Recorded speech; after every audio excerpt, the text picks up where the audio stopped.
नमस्कार विद्यार्थी मित्रांनो, आजच्या चालू घडामोडीच्या भागामध्ये तुम्हा सर्वांचं मनपूर्वक स्वागत।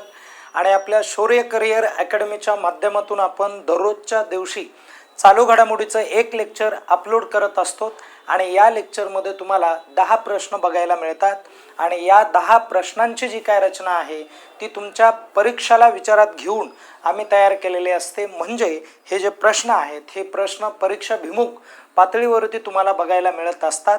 आणि विद्यार्थी मित्रांनो, या ठिकाणी आपल्याला पाहायचं आहे पहिला जो काय प्रश्न आहे त्या प्रश्नाचं विश्लेषण देण्यासाठी मी असिस्टंट प्रोफेसर रमेश घोरपडे। विद्यार्थी मित्रांनो, चला वेळ न घालवता आपण या मुद्द्याला सुरुवात करूयात। लक्ष द्या, या ठिकाणी काय म्हटलंय की यामा मोटर इंडिया ग्रुप आहे यामा मोटरचा, आणि या यामा मोटर इंडिया ग्रुपचे जे काय नवीन चेअरमन आहेत यांची नुकतीच काय करण्यात आलेली नियुक्ती करण्यात आलेली, आणि ही जी नियुक्ती आहे ही 1 जानेवारी 2026ला करण्यात आलेली। तर त्यांचं नाव काय आहे अशा पद्धतीचा प्रश्न तुम्हाला परीक्षेला काय होईल विचारला जाणार आहे। त्यासाठी वेळ न घालवता तुम्हाला हे जे ऑप्शन आहेत यामधून तुम्हाला एक आन्सर डिसाईड करावं लागणार आहे। तर विद्यार्थी मित्रांनो, त्याचं करेक्ट उत्तर काय असणार आहे तर हाजिमे आओटा अशा पद्धतीचं ह्याचं उत्तर आहे। आणि हे लक्षात राहू द्या, हे काय आहेत तर हे चेअरमॅन आहेत किंवा चेअरपर्सन म्हणून यांची काय करण्यात आलेली नियुक्ती करण्यात आलेली आहे 1 जानेवारी पासून। आता बघा, PSLV C-26 मिशनद्वारे इस्रोच्या अर्थ ऑब्झर्वेशन सॅटेलाइट, ज्याला तुम्ही EOS-N1 अशा पद्धतीने म्हणता, आणि हे जे सॅटेलाइट आहे या सॅटेलाइटचं नुकतंच प्रक्षेपण करण्यात आलेलं आहे। आणि प्रक्षेपण करण्यात आलेली जी काय तारीख आहे ती तारीख आहे 12 जानेवारी 2026 तारीख आहे मित्रांनो। आणि हे कुठून प्रक्षेपण करण्यात आलेलं आहे, कोणत्या ठिकाणावरून, तर त्याचं करेक्ट उत्तर काय आहे श्रीहरिकोटा या ठिकाणावरून प्रक्षेपण करण्यात आलेलं आहे, म्हणून ते पण लक्षात राहू द्या। पुढे जाऊयात आपण। पहिली इंडिया इंटरनॅशनल कॉन्फरन्स, आणि ही जी कॉन्फरन्स आहे ती कशावर भरणार आहे on democracy and election management अशा पद्धतीची ही एक कमिशन आहे। आणि डेमोक्रेसी अँड इलेक्शन मॅनेजमेंट, विद्यार्थी मित्रांनो, या कमिशनमधून किंवा या परिषदेमध्ये काय ठरवण्यात आलं माहिती आहे का, ही जी कॉन्फरन्स आहे ही कॉन्फरन्स खूप महत्त्वाची आहे। या कॉन्फरन्समध्ये असं निश्चित करण्यात आलं की भारताची जी काही इलेक्शनची मेथड आहे किंवा भारतामध्ये ज्या काही निवडणुका होतात या निवडणुका म्हणजे एक निपक्षपातीपणे पार पाडल्या जाव्यात, यासाठी ही चर्चा जी आहे ही चर्चा दिल्लीमध्ये करण्यात आलेली आहे। म्हणून ह्याचं उत्तर नवी दिल्ली आहे। भारत मंडपण या ठिकाणी करण्यात आलेली आहे। ही कॉन्फरन्स महत्त्वाची असणार आहे कारण ही नुकतीच अलीकडे झालेली आहे।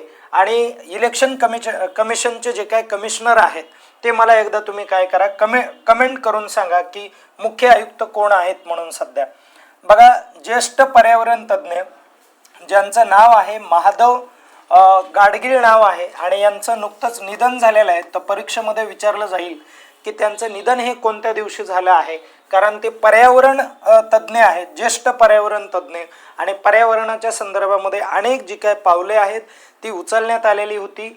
आणि तुम्हाला माहिती आहे की सुप्रीम कोर्टाचं एक जजमेंट होतं आरवली पर्वताच्या संदर्भात। अशा प्रकारच्या जजमेंट येत आहेत, पर्यावरणाच्या निगडीत काही गप्पा आहेत। नाशिकमध्ये तुम्हाला माहिती आहे की वनाच्या संदर्भात पाठीमागे भरपूर जो काय मुद्दा आहे तो समोर आलेला होता। अशा या घटकांमुळे इथे प्रश्न पडतात। दरवर्षी प्रवासी भारत दिन जो आहे तो केव्हा साजरा केला जातो, तर हा 9 जानेवारीला साजरा केला जातो, लक्षात घ्या। आता हा दिवस जो आहे तो कुणाच्या संदर्भात आहे किंवा कोणाच्या रिलेटेड आपण विचारात घेतलं पाहिजे ते एकदा व्यवस्थित बघा। महात्मा गांधींच्या संदर्भात आहे। महात्मा गांधींचा जन्म जर तुम्ही पाहिला, बघा महात्मा गांधींच्या संदर्भात काही फॅक्ट सांगतो तुम्हाला। महात्मा गांधी जाणून घ्या, व्यवस्थित क्लिअर करूयात। महात्मा गांधींच्या संदर्भात जर पाहिलं आपण, त्यांचा जन्म हा 2 ऑक्टोबरला झाला होता, 1869चा त्यांचा जन्म आहे। आणि मित्रांनो, त्यांचा जो काय विवाह आहे तो कस्तुरबा गांधी यांच्यासोबत झाला होता। कधी झाला होता तर 1883ला त्यांचा विवाह झाला।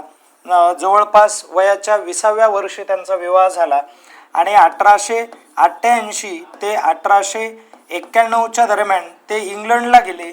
इंग्लंडला का गेले तर त्यांना वकिलीचं जे काय शिक्षण आहे ते शिक्षण त्यांना पूर्ण करायचं होतं आणि 91ला भारतामध्ये बॅरिस्टर ही पदवी घेऊन आले. कोणती? बॅरिस्टर ही पदवी घेऊन 1891ला भारतात आले आणि त्यानंतर आल्यानंतर 2च वर्षे इथे थांबले.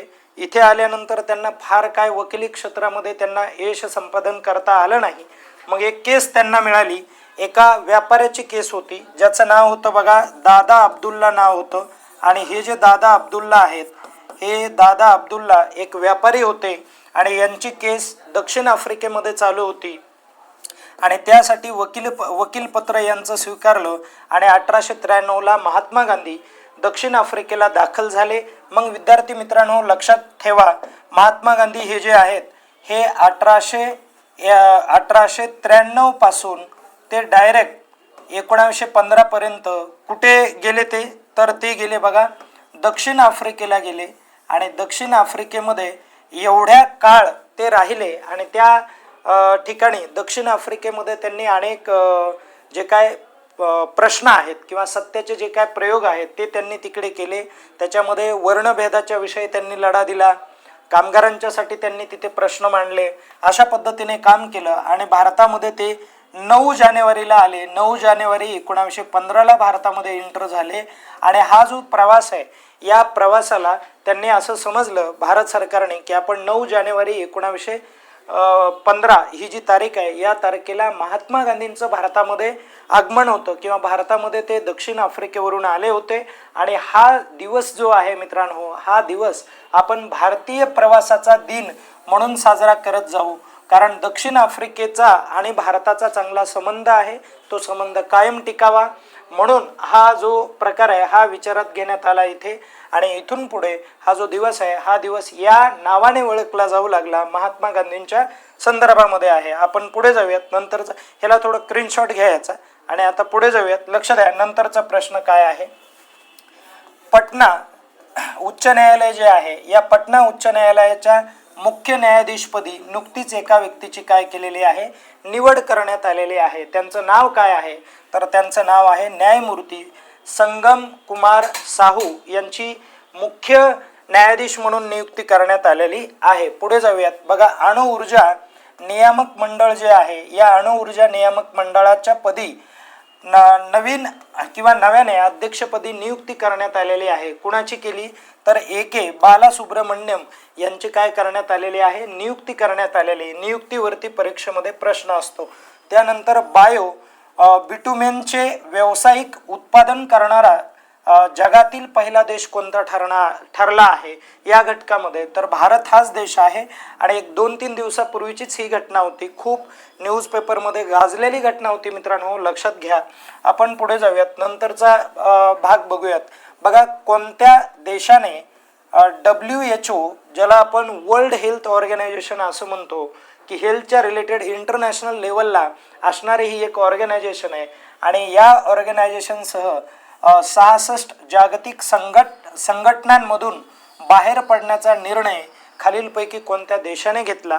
या संघटनेतून नाही तर अशा प्रकारच्या 66 संघटनांपासून अशा प्रकारच्या म्हणजे आंतरराष्ट्रीय संघटनांमधून माघारी घेण्याचा जो काय प्रयत्न आहे हा अमेरिकेचा आहे. ओके, ट्रम्प धोरण आहे ते, आता तिथे काय पर्याय नाही आहे. आणि जानेवारी 2026 मध्ये चीन, रशिया, इराण आणि दक्षिण आफ्रिका यांच्या नौदलांनी संयुक्तरित्या कोणता नौदल सराव जो आहे तो नुकताच पार पाडलेला आहे. तर त्याचं करेक्ट उत्तर काय, exercise will power for piece 2026 अशा प्रकारचा हा काय तर संयुक्त सराव आहे. लक्षात राहू द्या. आणि तो नौदलाचा आहे हे विसरू नका, नौदलाचा आहे म्हणून.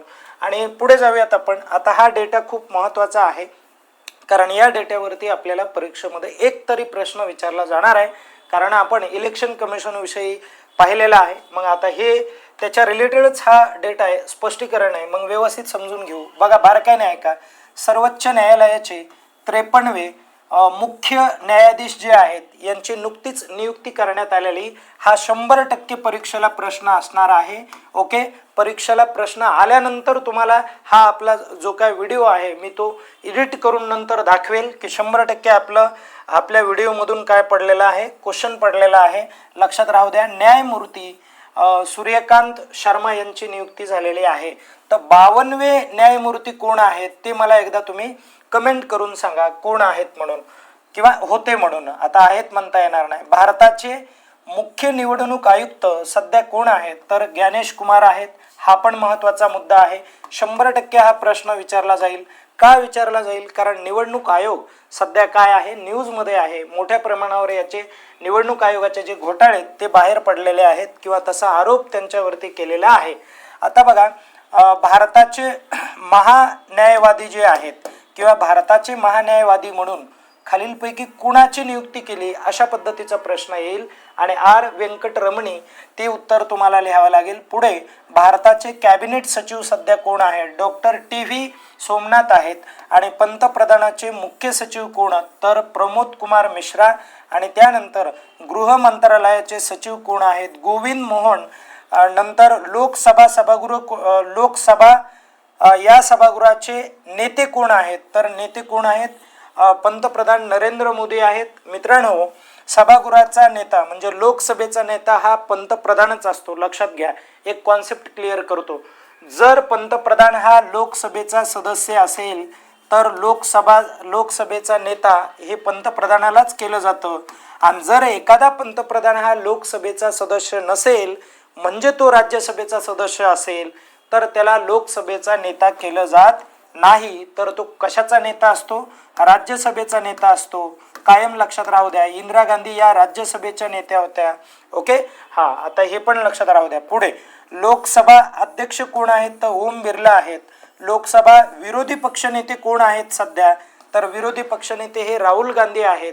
विरोधी पक्षनेत्याचं कसं असतं मित्रांनो, सत्तेमध्ये असणारा जो काय पक्ष आहे त्याच्यानंतर म्हणजे सेकंड मेजॉरिटी पार्टी कोणती असते ती विचारात घेतली जाते. द्वितीय बहुमत कुणाला सर्वात जास्त आहे? सर्वात जास्त म्हणजे जवळपास 1/10 एवढे उमेदवार काय झाले पाहिजे? निवडून आले पाहिजे. 1/10 म्हणजे लोकसभेमध्ये किती निवडून आले पाहिजे? किमान 55 सदस्य निवडून आले पाहिजे विरोधी पक्षाचे. आणि राज्यसभेमध्ये 25 सदस्य निवडून आले पाहिजे.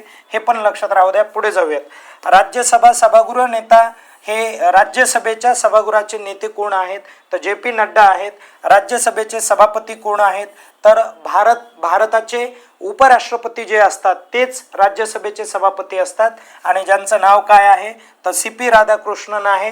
त्यानंतर राज्यसभेचे उपसभापती कोण आहेत तर हरिवंश नारायण सिंह हे आहेत. काही दिवसासाठी यांनी राष्ट्रपती या पदावरती काम केलेलं होतं. लक्षात घ्या. म्हणून हा एक महत्त्वाचा मुद्दा आहे. उपराष्ट्रपती पदावरती काम केलेलं दिसून येतं. आणि राज्यसभेचे जे काही विरोधी पक्ष नेते आहेत ते कोण आहेत? मल्लिकार्जुन खरगे आहेत. म्हणून हे सगळे पॉईंट जे आहेत महत्त्वाचे आहेत, व्यवस्थित लक्षात राहू द्या.